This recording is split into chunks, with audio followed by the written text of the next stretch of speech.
I'm 33 years old now, sitting in an apartment I work myself to the bone to afford. From here, I can see half the city lit up at night. It's a good view, a view that cost years of sweat, lost sleep, and swallowing a lot of pain. Sometimes, when I look out, I feel a sense of fierce pride. Other times, it just feels like a very expensive wall I built between myself and a past I can't quite outrun.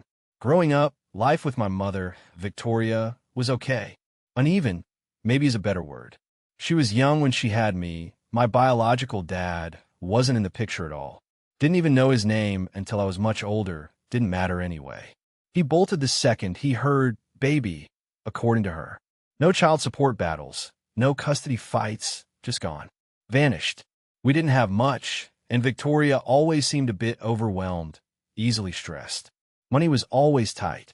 The real stability in those early years came from my maternal grandparents. We lived with them, or maybe in a small place attached to their house. The details are hazy now, but their presence wasn't. They were my anchors. They made sure I was fed, helped Victoria out constantly, gave me a safe place to be a kid. My grandmother's hugs felt like the only truly solid thing in my life back then, and my grandfather taught me how to fix things, how to stand up straight. Without them, I don't know where we would have ended up. When I was about 10, Victoria met Michael. He seemed polished, successful, stable. Everything Victoria seemed to crave. I remember him being polite but not kind.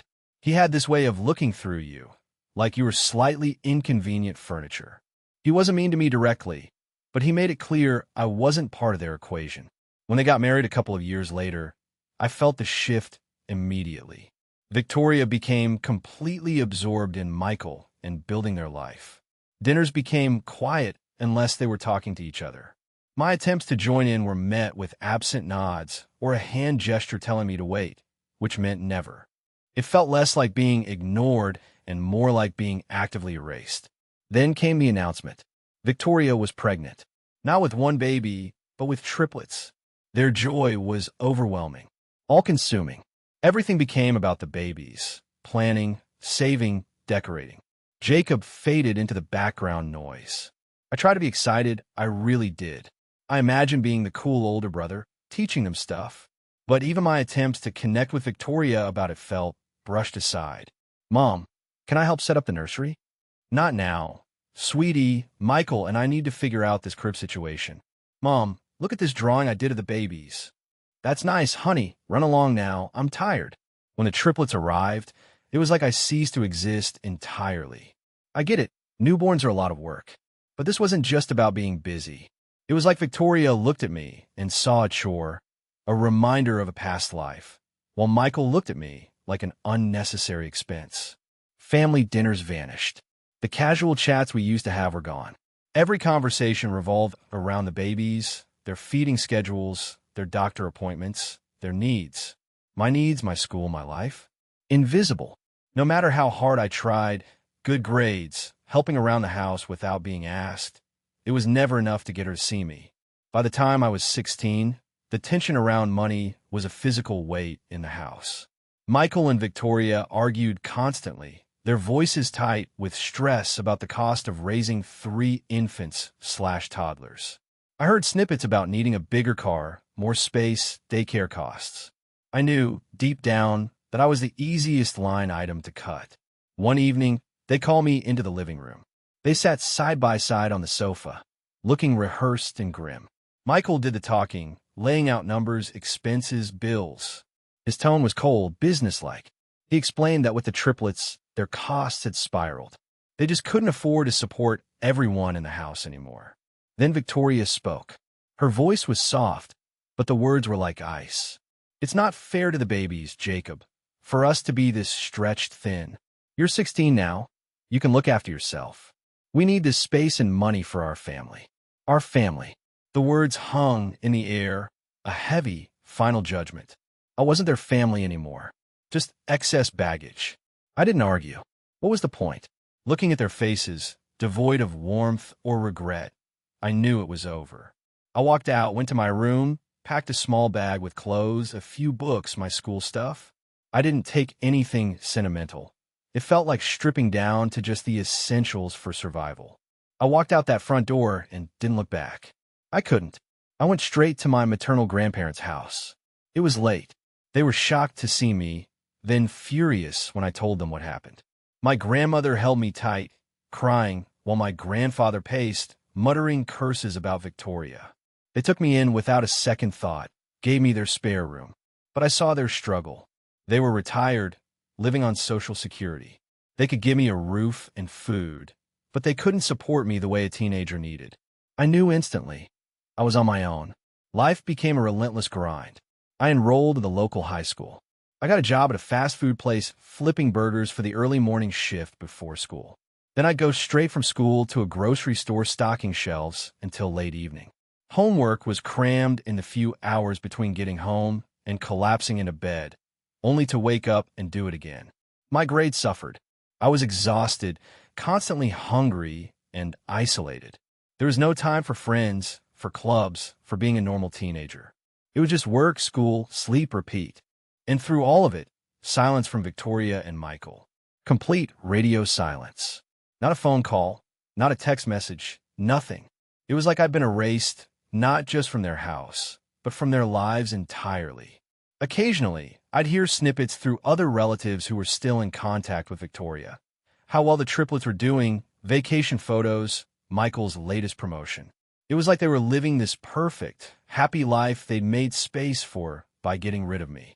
Seeing that, hearing about their ease while I was busting my ass for minimum wage, fueled a cold anger in me. Senior year rolled around. College applications were due. I knew, logically, there was no way I could afford college on my own. My grades weren't stellar because of work, but I'd done well enough to get accepted to a few state schools. A tiny, foolish part of me, deep down, still hoped. Hoped that maybe, just maybe, Victoria would see her 16-year-old son working 2 jobs to survive and feel something. Maybe Michael would have a moment of conscience.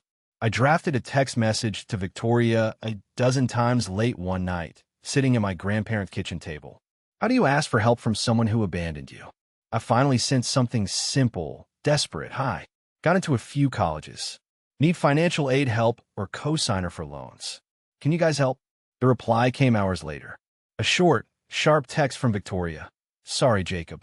All our money is for the triplets' future. We can't help. Good luck. No congratulations. No acknowledgement of my struggle.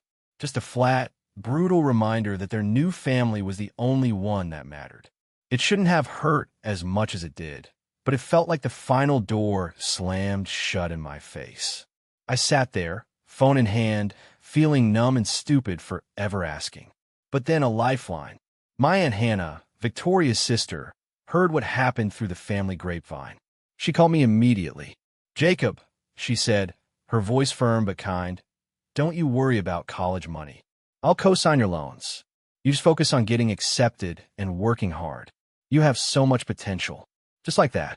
No hesitation. Her husband, my Uncle Thomas, backed her up completely. He didn't just offer money. He offered practical help, helping me understand the loan documents, finding a cheap used car to get to campus jobs, just being a steady, encouraging presence. They saw my struggle. They believed in me, and their support became the fuel that kept me going. That was my real family. College wasn't easier than high school. It was harder. I took a full course load in computer science, knowing a skill was my best path out.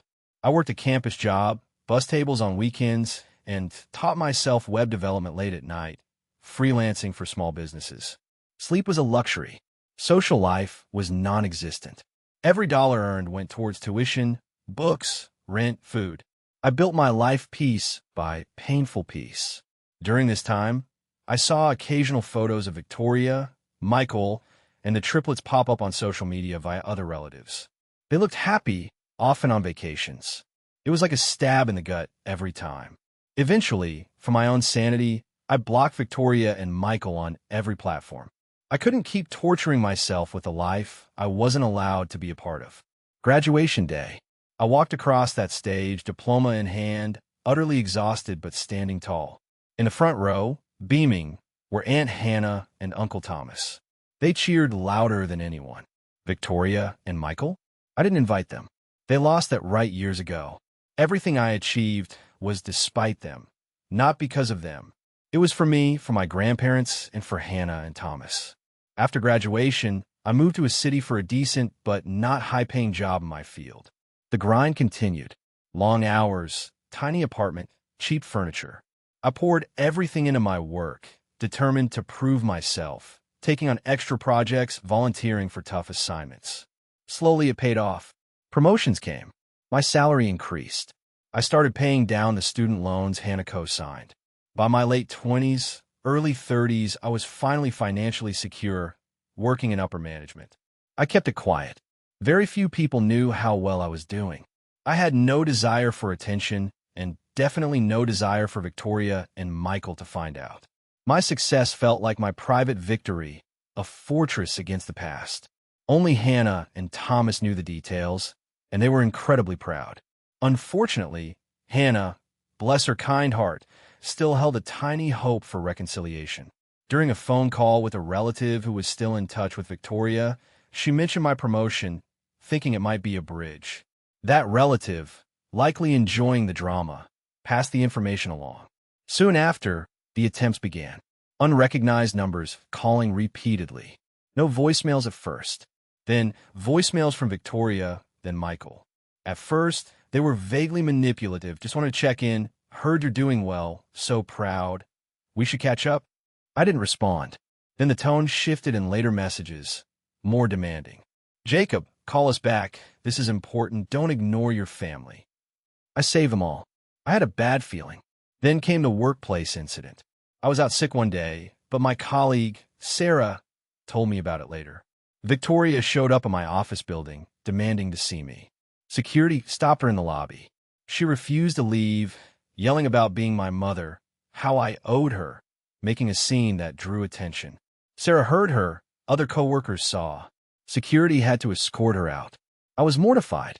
I immediately contacted HR, explained the history concisely, including the abandonment, showed them the saved voicemails, and requested that Victoria and Michael be formally trespassed from the property.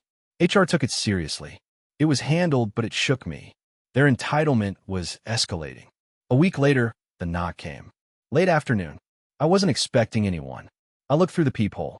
It was them, Victoria and Michael, standing on my doorstep after years of silence and recent harassment. My heart pounded, but a cold calm settled over me. I opened the door, just a crack. What do you want? I asked, keeping the chain on initially. Michael shoved against the door, forcing the chain tight. We need to talk. Open up, he demanded, his voice sharp. I unlatched the chain, but didn't step aside. Michael pushed past me. Victoria right behind him, sweeping into my apartment like they owned the place. They looked around, eyes scanning the nice furniture, the view. Heard you're doing well for yourself, Michael said, a sneer in his voice. About time, Victoria added. We're so proud you finally amounted to something. No, hello. No, how are you? Just immediate entitlement and backhanded insults. I stood by the door, arms crossed, letting them look. Get to the point, I said, my voice steady. Michael pulled out a folder. The triplets are looking at colleges now. Private universities. Very expensive. And third child's name isn't far behind. Plus, they have living expenses, cars, it's a lot. He opened the folder, pulling out a sheet with numbers. We figured, since you're doing so well, and we did raise you. You raised me. I interrupted, the calm starting to fray. You kicked me out at 16. Victoria waved a hand dismissively. Oh, stop being dramatic. You turned out fine. You got a great place, clearly making good money. We've calculated it. To give the kids the future they deserve, we need your help. We're looking at a contribution of about $50,000 a year per child. So, $150,000 for the triplets currently. And maybe a little extra, say $50,000 more, to help us catch up on expenses from raising them all these years. You owe us. I stare at the list in Michael's hand. $150,000 a year plus a $50,000 bonus? For the kids they chose over me. Because they raised me for 16 years, completely ignoring the last 17 years where I raised myself. The audacity was breathtaking. Are you serious? I finally managed, disbelief warring with rage. Dead serious, Michael said, his tone hardening. Family helps family. We put in the hard work for 16 years. Now it's your turn to contribute to the next generation. Contribute. My voice rose. You threw me out. You told me I was too expensive. You refused to help me with college, leaving me to work 3 jobs just to survive. And now you show up here, in the life I'd build despite you, demanding money for the kids you chose over your own son? You're not my family. You forfeited that right the day you told me our family couldn't afford me. Victoria's face twisted. How dare you? After everything I sacrificed for you. I fed you, clothed you, put a roof over your head. You are an ungrateful, selfish brat. Your siblings deserve this future, and you have the means to provide it. Sacrifice. I laughed, a harsh, broken sound. You sacrificed me. You threw me away like trash because I wasn't convenient anymore. You think I owe you? I owe you nothing. I owe my grandparents, who took me in. I owe Aunt Hannah and Uncle Thomas, who believed in me and co-signed my loans. I owe myself for every single lonely, exhausting hour I worked while you were playing happy family. Michael stepped forward, his face menacing. Watch your mouth, boy. We're still your parents.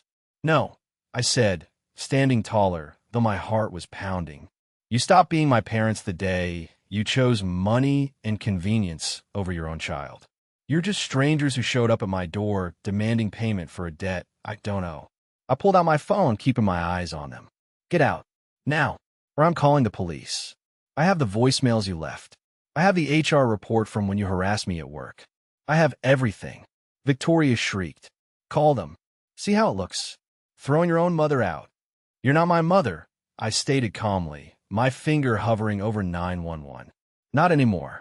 I started backing towards the door, deliberately moving us into the hallway, then onto the porch just outside my apartment door, which overlooked a shared courtyard and was visible to neighbors. They followed, yelling, ungrateful. We made you who you are. You owe us everything. You owe me an apology. I shouted back, making sure my voice carried. You owe me a childhood. You owe me 16 years of support you denied me. Neighbors started peering out of their doors, drawn by the commotion.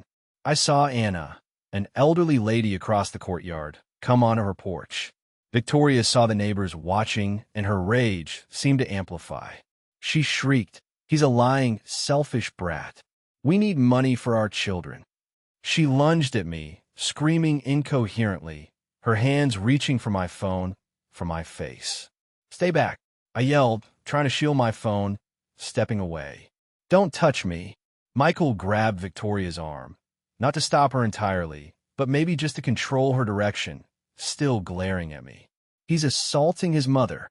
Victoria screamed, pointing at me, though she was the one lunging. She's attacking him. I heard Anna shout from across the way. Someone call the police. The scene was chaos. Victoria struggling, lunging. Michael trying to look like he was helping, but not actually stopping her. Me, backing away, protecting my phone, shouting for her to stay back. Neighbors yelling, some stepping further out. Then, the sound of sirens cut through the air. Blue and red lights flashed as 2 police cars pulled into the complex parking lot. Officers spilled out, moving quickly towards the porch where the commotion was happening. Police! Step away from each other, an officer yelled. Victoria and Michael froze, caught in the act. Victoria immediately tried to compose herself, smoothing her clothes, looking indignant. Michael put his hands up slightly, looking annoyed rather than aggressive. I stood there, shaking slightly, phone still in my hand, heart hammering. The officers separated us, asking what was going on.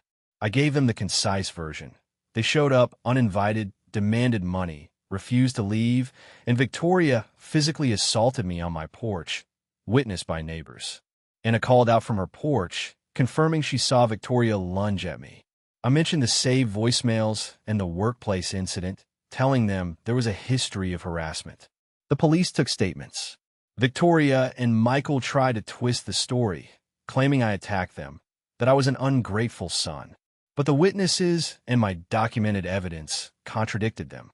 The officers, based on the evidence and the visible agitation of Victoria, escorted them off the property and advised me on filing a report and pursuing a restraining order. The next morning, I went to the police station. I filed the report detailing everything that led up to the Porch incident: the abandonment, the years of silence, the college rejection, the voicemails, the workplace scene, the demand for money, the assault. The officer was sympathetic and guided me through the process of filing for a restraining order against both Victoria and Michael. Telling my grandparents, Hannah, and Thomas was hard. They were horrified and furious. My grandfather, usually so steady, was shaking his head. "She's lost her mind, Jacob. Absolutely lost it." My grandmother cried again, saying, "We should have done more back then, honey. We didn't realize how bad it was. We are so sorry you had to go through all of that alone." I told them it wasn't their fault. They saved me. Hannah and Thomas were equally appalled. They offered to come to court with me for the restraining order hearing. They were my family, showing up again, just like they always had when it truly mattered. My grandparents made their final decision. "We're done," my grandfather said, his voice heavy with sorrow and finality. "We stood by Victoria through a lot over the years, trying to help. But abandoning you and then attacking you, that's it. We are cutting ties." That was the final piece. The legal process provided the physical and legal boundary. My grandparents' decision provided the emotional one. The fight on the porch, witnessed by neighbors and ended by the police, changed everything. It forced a climax, exposed their true nature completely, and provided the leverage I needed to protect myself permanently. Standing in my apartment after it was all done, the police report filed, the restraining order initiated, I felt an overwhelming wave of exhaustion wash over me. Not just physical, but the exhaustion of years of carrying that hope, that hurt, that lingering question of why. It was over.